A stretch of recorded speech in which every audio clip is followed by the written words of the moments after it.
Hi അസ്സലാമു അലൈക്കും. പുതിയൊരു വീഡിയോയിലേക്ക് എല്ലാവർക്കും സ്വാഗതം. ഇന്ന് ഉണ്ടാക്കാൻ പോകുന്നത് ചക്കക്കുരുവും കശുവണ്ടിയും വെച്ചൊരു കൂട്ടാനാണ്. മുളച്ചു വരാൻ തുടങ്ങിയ കശുവണ്ടി വെച്ചാണ് നമ്മൾ കൂട്ടാൻ ഉണ്ടാക്കാൻ പോകുന്നത്. മുളച്ചു തുടങ്ങിയ കശുവണ്ടി എല്ലാം കീറി അതിൻ്റെ പരിപ്പെല്ലാം എടുത്തിട്ടുണ്ട്. കുറച്ച് ചക്കക്കുരു എടുത്ത് തൊലിയെല്ലാം കളഞ്ഞ് ചെറുതായി കട്ട് ചെയ്തെടുക്കാം. ഒരു കുക്കർ എടുത്തിട്ടുണ്ട്. അതിലേക്ക് നുറുക്കി വെച്ച ചക്കക്കുരു, അണ്ടിപ്പരിപ്പ്, ഒരു പിടി ചെറിയ ഉള്ളി ചതച്ചത്, ഒരു സ്പൂൺ ഉപ്പ്, 1.5 ടീസ്പൂൺ മല്ലിപ്പൊടി, ഒരു സ്പൂൺ മുളക് പൊടി, അര സ്പൂൺ മഞ്ഞൾപ്പൊടി, ഒരു ഗ്ലാസ് വെള്ളവും ഒഴിച്ച് നല്ലവണ്ണം ഇളക്കി 3 വിസിൽ വരെ വേവിച്ചെടുക്കാം. 3 വിസിലിന് ശേഷം തുറന്ന് നോക്കാം.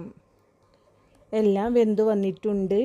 അടുപ്പിൽ വെച്ച് ഇത് നല്ലവണ്ണം ഒന്ന് വറ്റിച്ചെടുക്കാം. ഇപ്പോൾ നല്ലവണ്ണം വറ്റി വന്നിട്ടുണ്ട്. നമുക്ക് ഉള്ളി ഒന്ന് തൂമിച്ചൊഴിക്കാം. ചക്കക്കുരു അണ്ടിപ്പരിപ്പ് കൂട്ടാൻ റെഡി ആയിട്ടുണ്ട്. എല്ലാവരും ഒന്ന് ഉണ്ടാക്കി നോക്കണേ.